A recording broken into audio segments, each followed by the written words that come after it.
Right. So few more, two important more events are there. How we manage the submit event, on submit and on reset. Actually, on submit and reset are the events. These are the events that define actions to perform when form is submitted. When form is submitted and reset clicked, reset clicked, clicked. When form is submitted and reset clicked. So these are the events that define the actions usually. Technically, events submit and reset are used for submitting the form, resetting the form. These events are used with the form element actually. So for example, to understand these events, so we design a form. So we have a body section and this have a form, and form usually is written with events like on submit and events like on reset. So on submit, on reset are the events which are used for submit and reset. And on submit, on reset will work on submit and reset click, on submit and reset click. That means submit and reset click is nothing but generally we need a button. If button type is button, then it cannot submit. It will not submit. This is ordinary button. If button type is submit, then it is submit button. If button type is reset, then it is a reset button. So for example, suppose we are having a simple text box. So name text box, input type is equal to text, and the name is txt name. Now you can observe here we have three buttons: the ordinary button, the submit button, and reset button. This on submit is written for form. On submit, on reset. That means actually these are the events defined for form. These are the events defined for form. Technically, these are the events defined for form.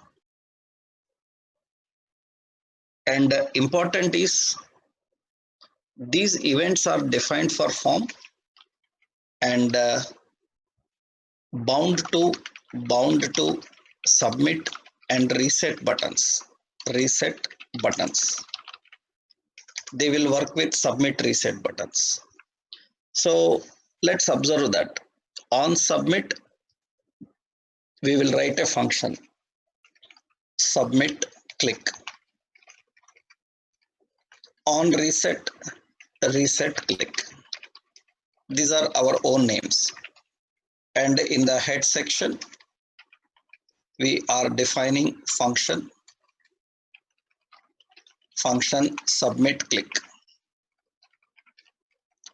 And submit click, I want to just display some alert form submitted. Later in your server side technologies and other technologies, you use this very much for submitting the form data. That we cannot see that now because that is done with integration of server side technologies. Initially, we are understanding how we can submit the form data. And function and reset click. On reset click, alert, we are defining like form will reset. So here, when we run this, submit and reset are the events designed for form, and they will work for that event. So these need to be kept in script. Okay. Now when I run this, you can see we have 3 buttons. I entered some name and click on ordinary button. It is not submitting. It is not doing anything, because ordinary buttons cannot submit the form because its type is button. Only submit button can submit the form. So when I click submit button, then it will fire up form submitted. And okay, the form data is submitted. You can see the form data is submitted in the URL. Form data is submitted in the URL. Right. So you have reset button. I click on reset button. When I click on reset button, form will reset. Okay. It will reset the form. That means it will clean up and keep the default values. So submit and reset, these 2 buttons will work for these 2 events, submit event, reset event. You can submit the form and its data by using these events. You can configure by using these events.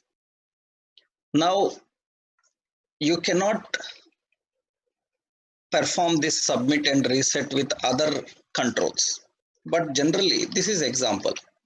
In interviews, one question is asked: how to submit a form? How to submit a form with any another element in HTML? How to submit a form with any another element in HTML? That means, for example, I want this submit to happen for ordinary button also. But ordinary button don't have that. I want submit to happen on drop down selection. But they cannot do by default. By default, you saw that ordinary button is unable to submit. We can make this to submit. Generally, how we can do that is, form will have a name, form name as FRM some home. Now on ordinary button click, on click, we will write here submit form function, and we will write the function here, function as a submit form. Submit form function is defined here. Now it should able to submit the form. Then simply you can access the form name. Form name is FRM home form name dot. So we have submit method is there. FRM home dot submit is called. That means form submit is called here. Actually, for example, I run this now. I entered some name. I click ordinary button, then form is submitted. You can see it is submitting the form. Previously, it was unable to submit the form. You can see it is now submitting the form. Suppose I remove that. Submit. Okay, now I refresh here. I click this button. It's not working. It's not submitting. I will put that functionality form submit and refresh this. and I entered some name and click submit, it is submitted. So if you don't have that, you don't have that, then if you don't have that, then even you entered the name, submit is not working. So you make sure that you are calling the submit function here, then it will submit that particular form, right? That means FRM home, and it will submit. Form submit function is called, then you can submit. So that means how you can submit a form? By calling the form submit method. By calling the form submit method, you can manage that. You can handle that, right? That is what actually the submit option is. Technically, by using form submit, you can manage this functionality. So this is regularly asked in interviews, not only for ordinary button click, drop down, selection change, or any another event. You can call this, then automatically it will submit the form. That is the basic event how to manage form submit, right? So there is another technique.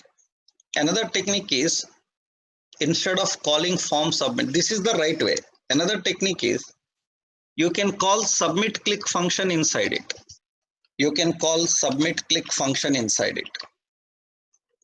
When we call submit click function inside it, then once I refresh that and I type anything and click ordinary button, submit click function will be called. That submit click is submitting the form, but submit is not finished. Why? Because it is just calling that function. That function is having an alert. Then after that also, you can simply put this method as frm home dot submit. That is how we have to configure. That means it will call that function, that submit click will be called, and it will submit the form also. That you can manage. But generally this is enough. That means for ordinary button, what you have to do, for ordinary button, you have to define this. And in the script, we have to write the function. And important is this must be in a form.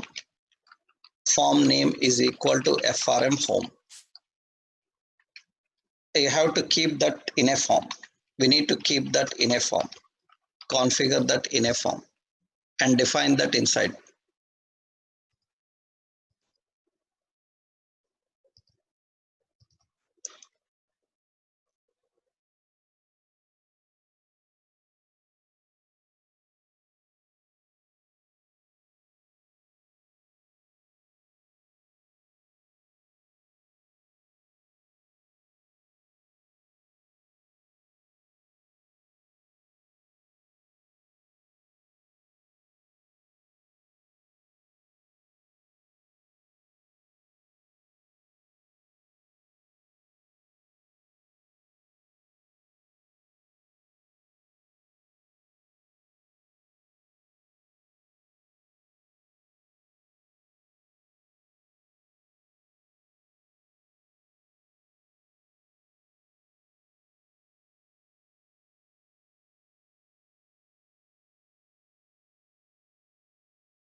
Hello.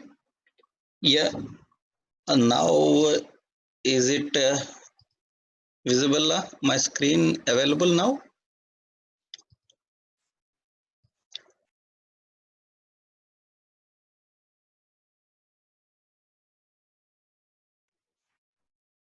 Fine, fine.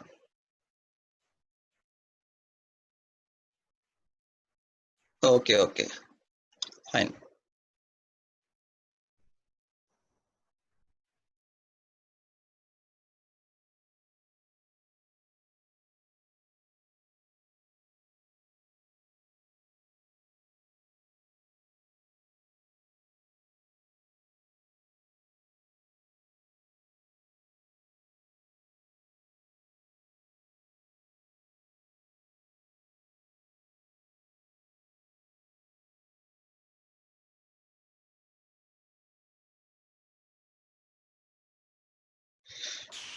Okay. Let's see this one more time then, right? I hope it's not visible to you, right? Some technical issue is there, right? Okay, let me explain this point here. Right, two events are there we are discussing actually.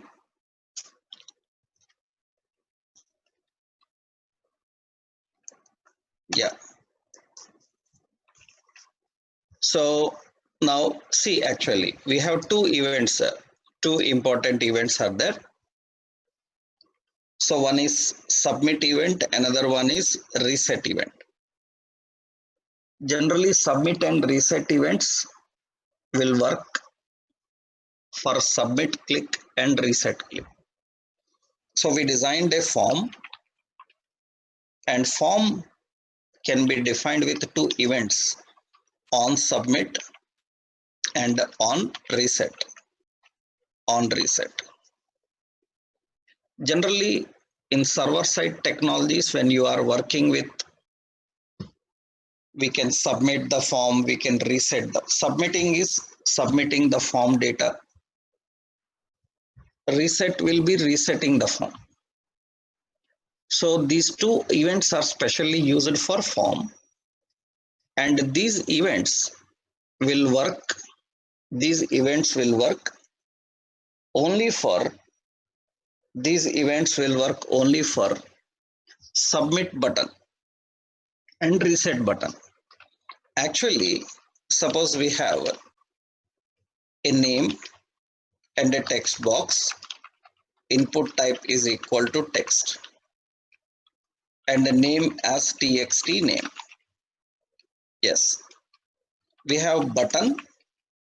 One button is type button. So this is an ordinary button. Another button type is a submit. So it is a submit button. Another button, its a type is a button type is reset. It is a reset button.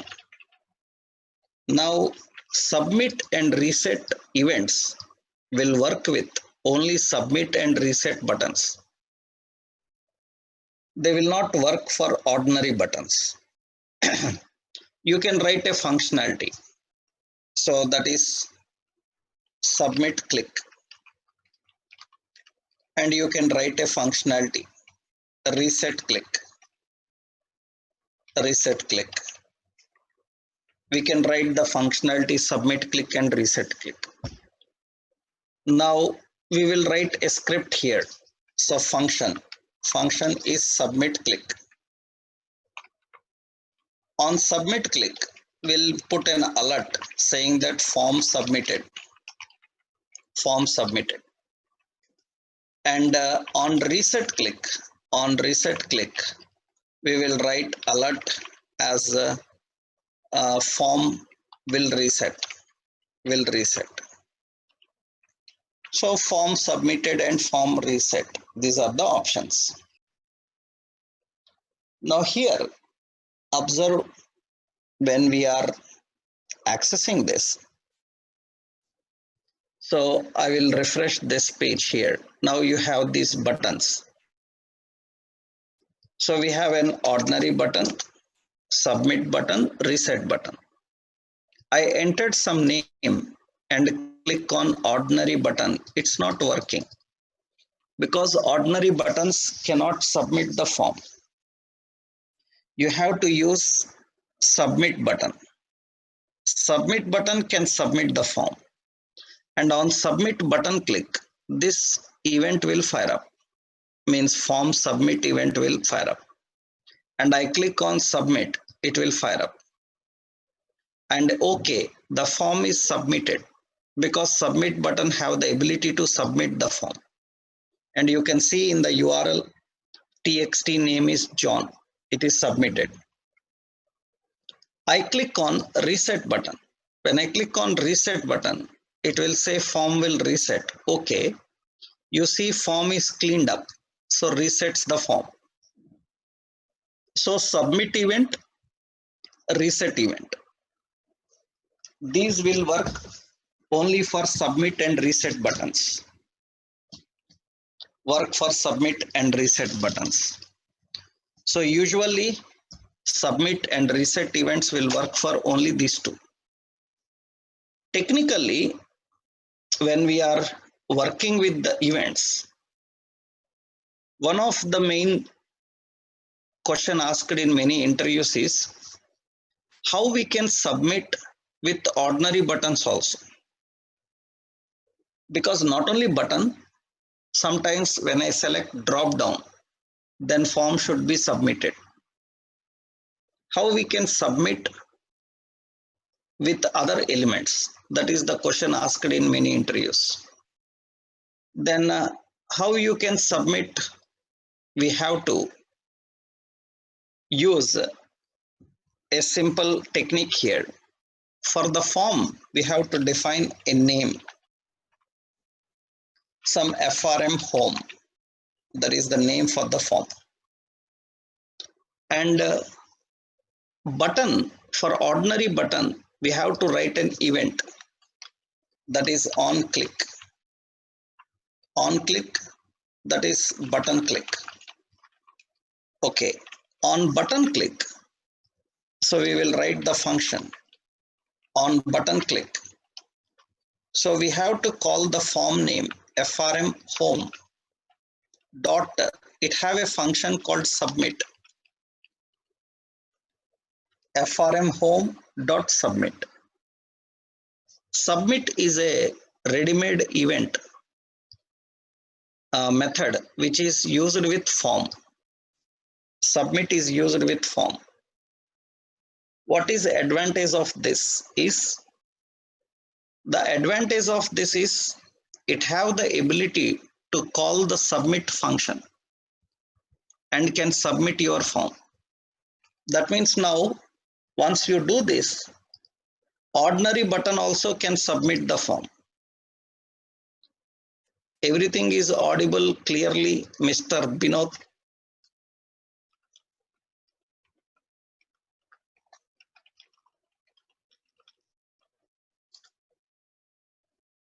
Yeah, you check from your side if it is not audible. Right. Right. Now you can see here. So when I click on ordinary button, now ordinary button is also able to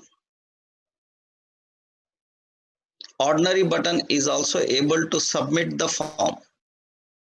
That means I enter some name and click on ordinary button. It also submits the form.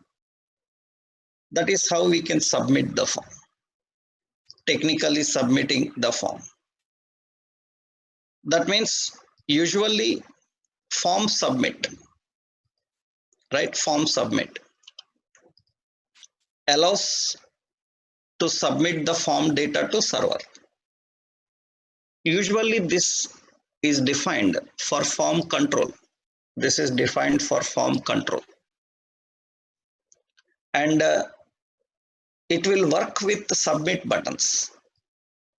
If we want that to happen on any another event, another control event, then we have to call the form submit on that event. Suppose we have a drop, we have a drop down.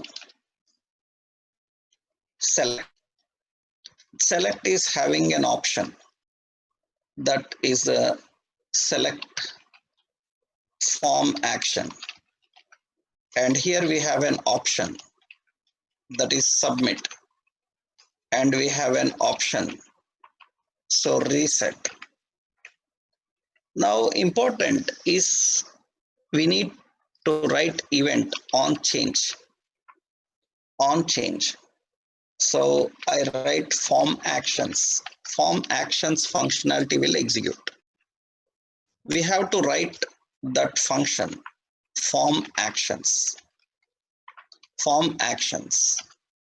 And what should happen is we need to get the value from this drop down. That means ID LST actions. So how to get the value? So var LST actions is equal to document.getElement by ID LST actions.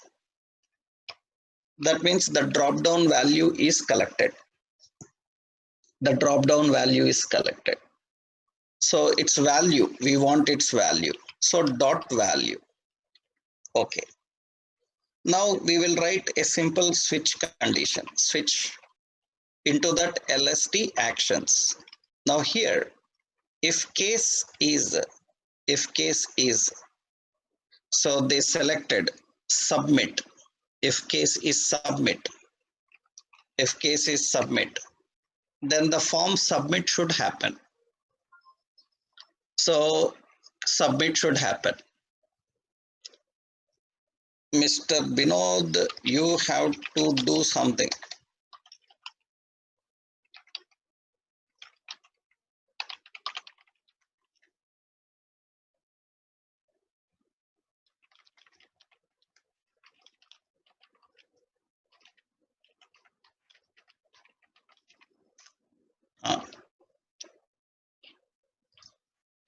Now here on submit, what happens is we need to call the form.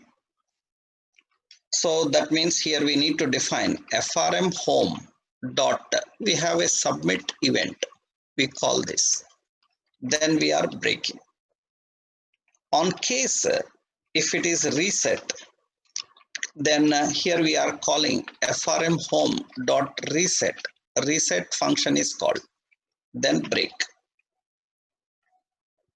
By default, drop downs will not have that ability of submitting the form and resetting the form. Now here I am entering some name and I select reset, then it should form will reset. Okay, that form will reset, right? It fires up. And I entered some name and I selected this submit, then form is submitted. You can see its name is submitted. That means in interviews, this is a regular question. They will ask how we can handle submit and reset through other elements. For that, we have to call the form submit and reset. So this is an example to understand how do we call the form submit and reset. So how to submit a form with any another element in HTML. We have to manage that by using this technique. Example is this. This is an example.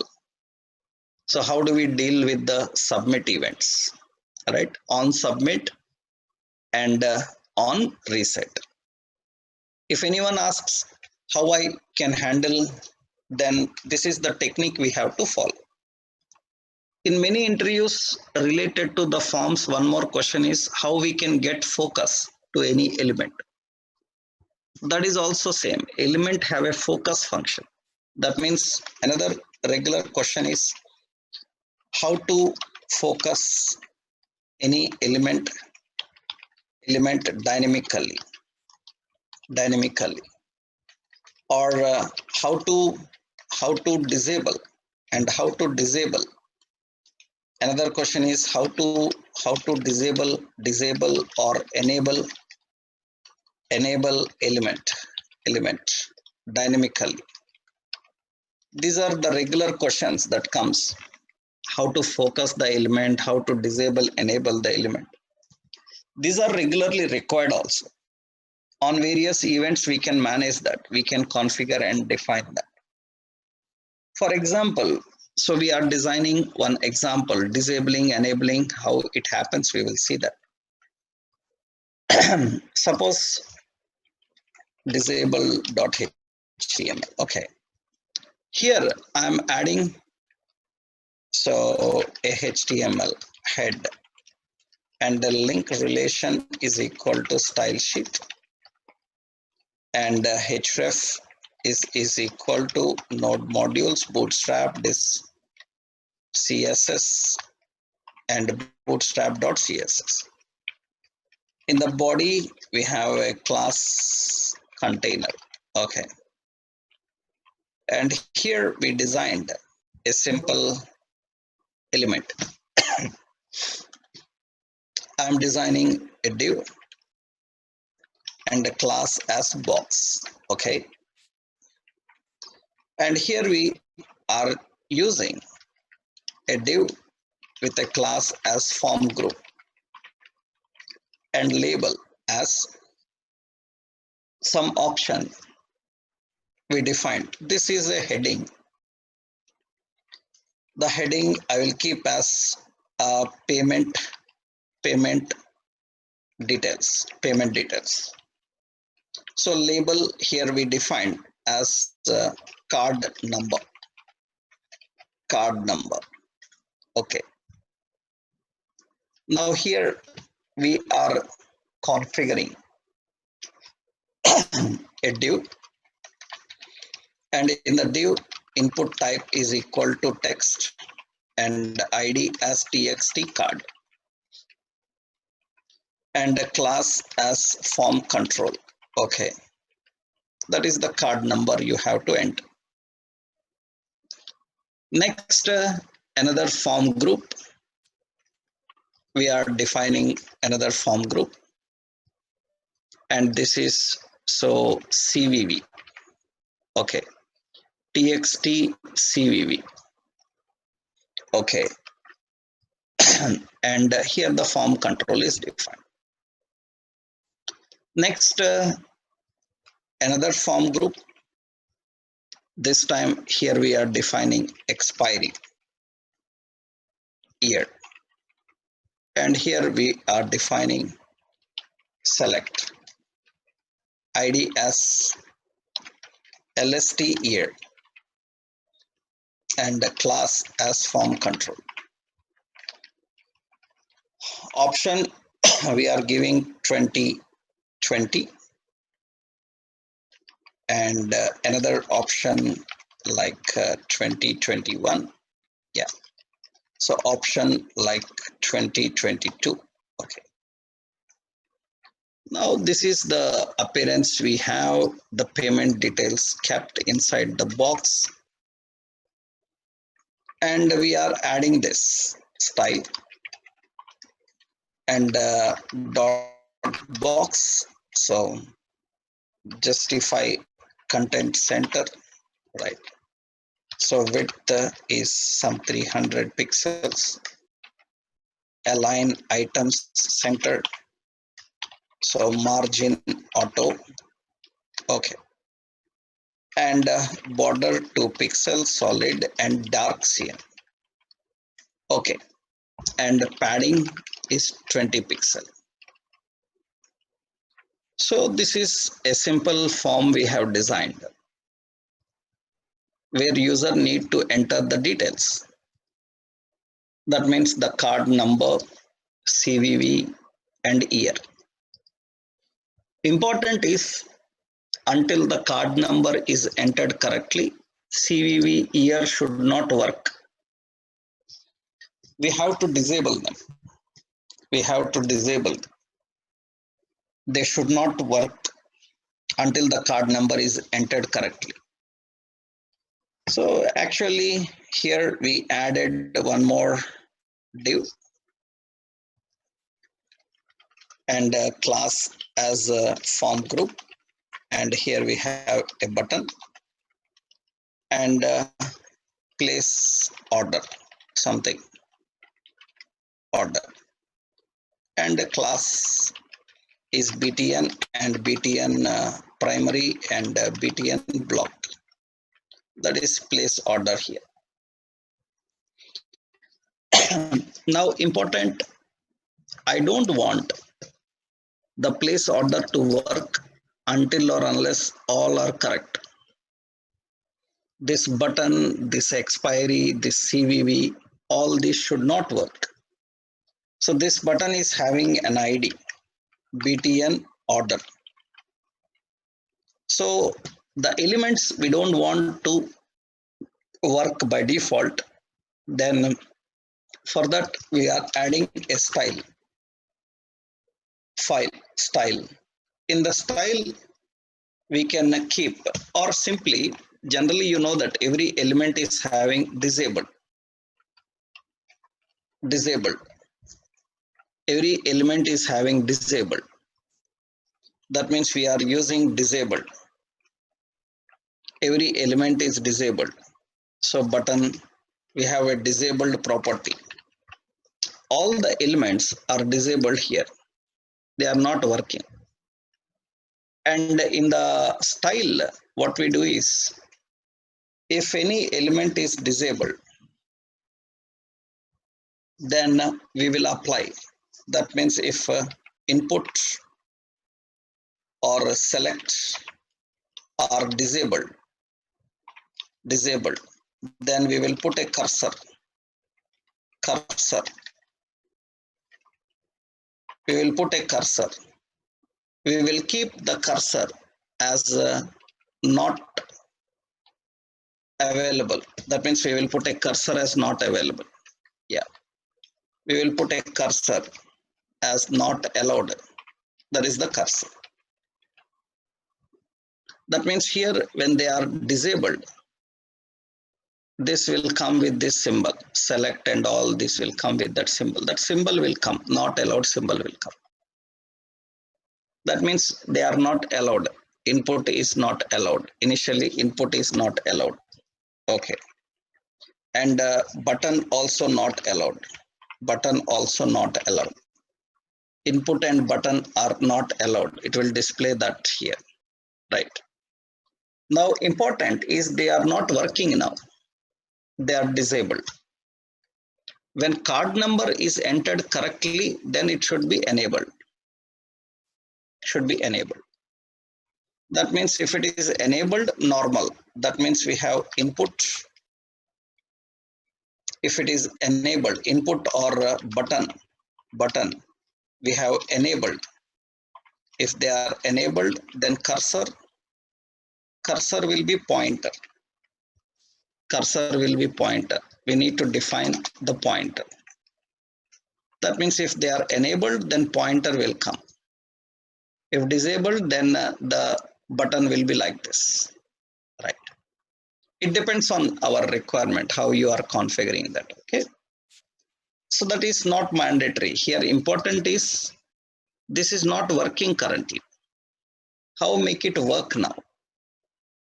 Generally what we need to do is, we need to configure a logic. I will write a script here.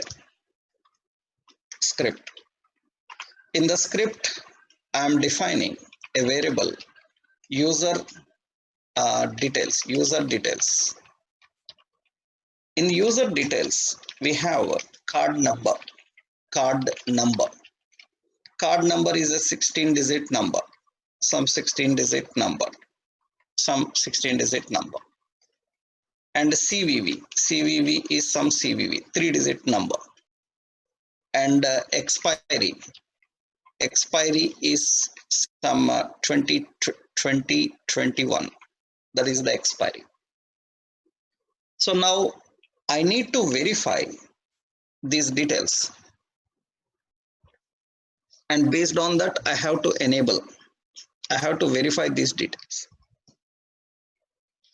So first what we have to do is, when user is typing the card number, that means we have to write on key up, verify card. This verify card function will be defined. Verify card. What should happen? It should get the card number from document.getElementById txt card dot value. It will get the card number. We should verify, is this card number matching with the card number of user? That means if card number is equal to user details dot card number. If the card number you entered is matching with the card number user details, then we have to enable the next one. What we have to do is document.getElementById txt cvv dot enabled, so dot disabled, right? Disabled is equal to false. Actually disabled is true. We have to set disabled as false. So if card number is matching, then disabled false. After disabling false, then immediately I need to lock the card number. Then I can disable the card number text box. Then what we can do is, here we can write immediately. So document dot get element by id txt card dot disabled equal to true. That means it will be disabled after entering the card number correctly. Suppose you see here, I am typing the card number 444-555-666 and 777. Immediately this will be disabled and the second one will be enabled. This is disabled now. We are enabling that. We can keep disabled, enabled, anything. Just we are flipping that. Now that is what the point. Suppose if card number is wrong, so 444-555-666-888, it's not working. Until you enter the correct card number, any one mistake, it will not work. All the 7, then it is working fine. Then you can start entering the details here. So we can even get the focus for that. Actually, focus is CVV should get focus also. That means document.getElementById txt cvv dot focus. We can get focus by calling the function focus. Actually, focus function will automatically call it. Suppose I type here 445566777. It will get focus. Cursor will be there directly. Automatically, cursor will go to that location. It will get focus. Now, when we are typing CVV, if CV is matching, similarly, you can do others. I think you can do others, right? By yourself, you can manage that. So that means what we have to do, the next, we have to write for CVV. So here we have to write on key up, verify CVV. And what should happen? Expiry year should be enabled if CVV is correct. Then we are calling another function here. We are writing the function. This is verify CVV. We are writing the function verify CVV. And here we are accessing CVV. How we can get access of CVV? txt cvv dot value. And here we have to verify is CVV matching with user details? If CVV is matching with, so user details CVV, user have CVV. If it is matching, then what should happen is LST year, LST year should be disabled false, and LST year should be focused, and TXT CVV should be disabled. CVV should be disabled. Just like previous we are writing here. That means now what happens here is I entered the card number. Okay. And card number is correct. Then it will get focused to CVV. I will enter the CVV correct. So then it gets focused to expiry. I select the expiry also correct. Then this button should work. Otherwise it will not work. That means we have to write event for this drop down change. On change, verify year. We have to collect the value from this drop down. So you know how to write the function now. So function, verify year. First we need to collect the year. Document dot get element by ID LST year. LST year dot value. We are collecting it. And we are checking if year is matching with user details dot expiry. Then we have to document get element by ID. So btn order dot disabled is equal to false. Disabled equal to false. And document dot get element by ID LST year dot disabled is equal to true. Disabled equal to true. So you can see now if year is also entered correctly, I am entering the card number, right? 777 card number. CVV also correctly entered. Then year. When I select wrong years, it is not working. 2021 is correct year. Now it is working. That's how we can disable or enable any element. We can disable or enable the elements. And of course, on place order, you can write some functionality. We can configure and define the functionality.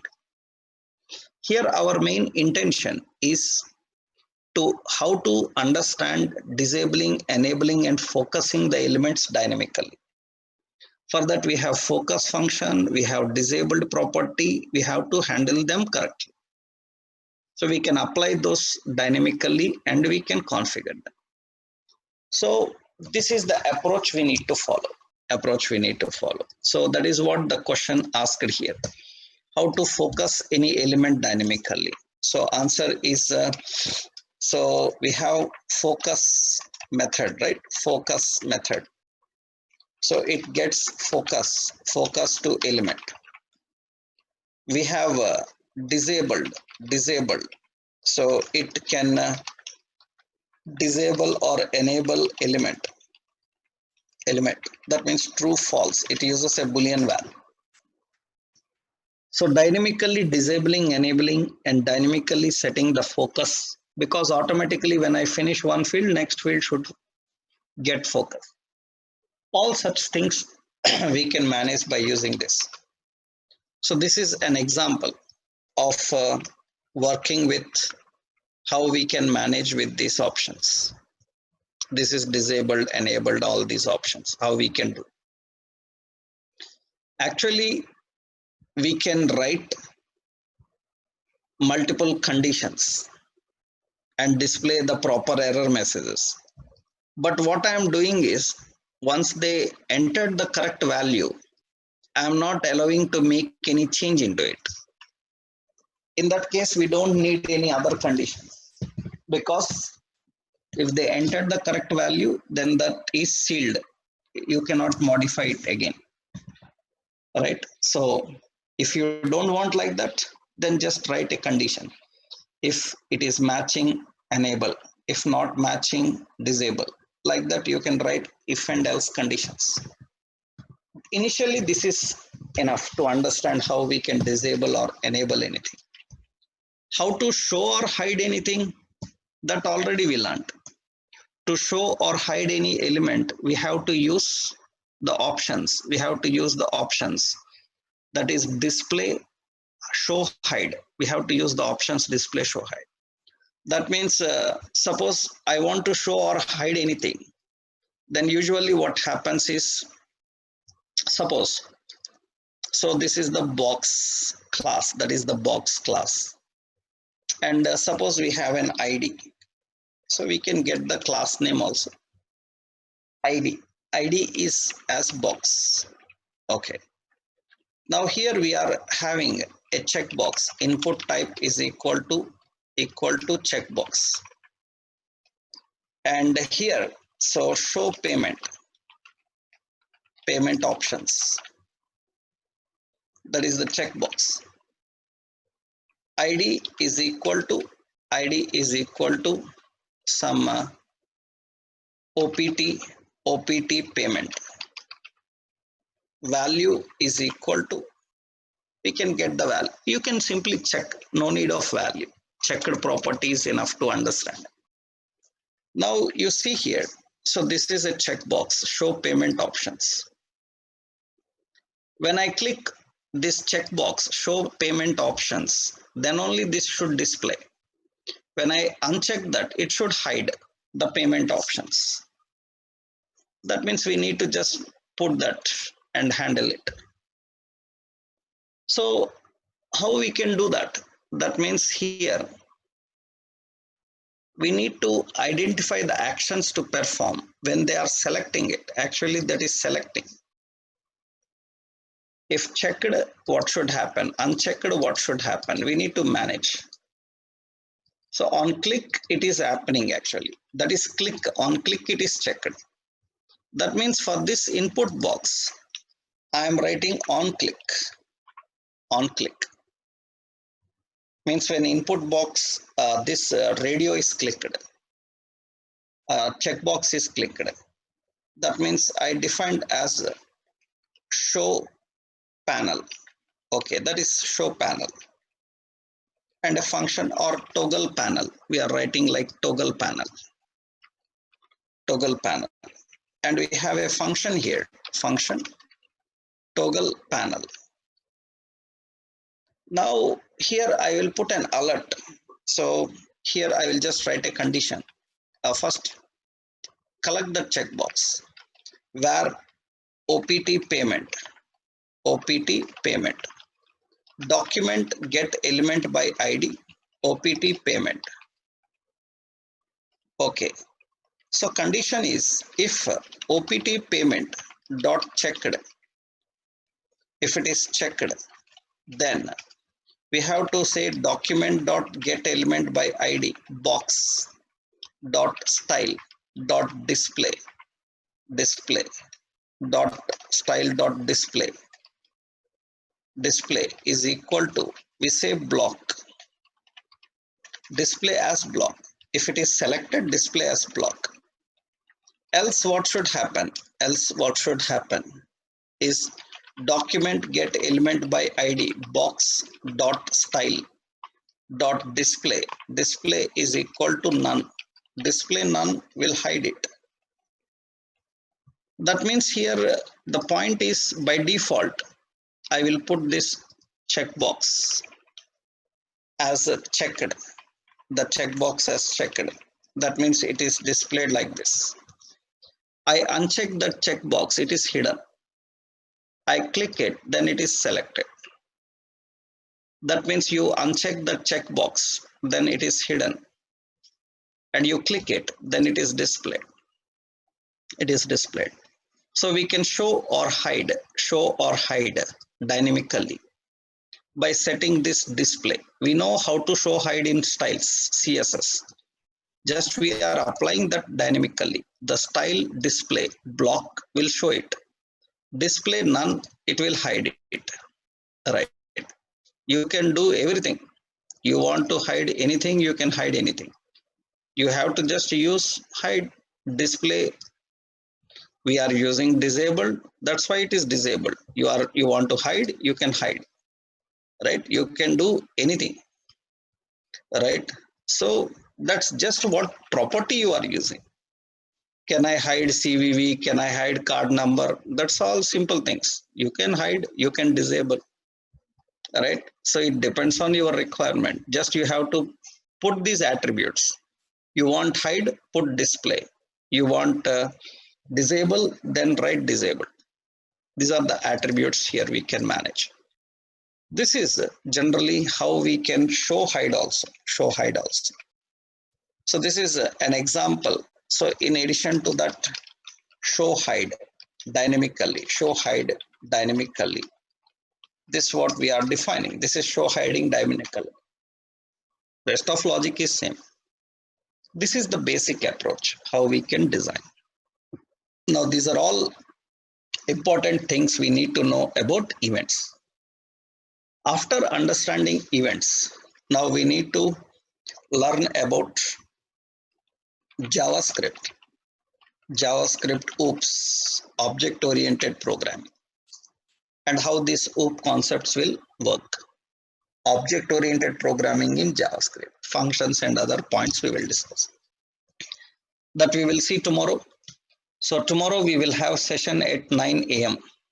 Right? Tomorrow 9 a.m. we will have session. And tomorrow session we will complete the concept of OOP, working with the OOPs of JavaScript. Then we can discuss few more points. Then we can go into jQuery, working with jQuery. So tomorrow we will continue with this. Okay, tomorrow at 9 a.m. we will have the session. Right. Tomorrow until we finish the topic. Right. Tomorrow until we finish the topic.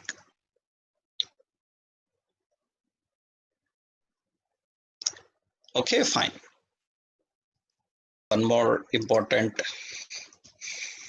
we need to understand about how do we work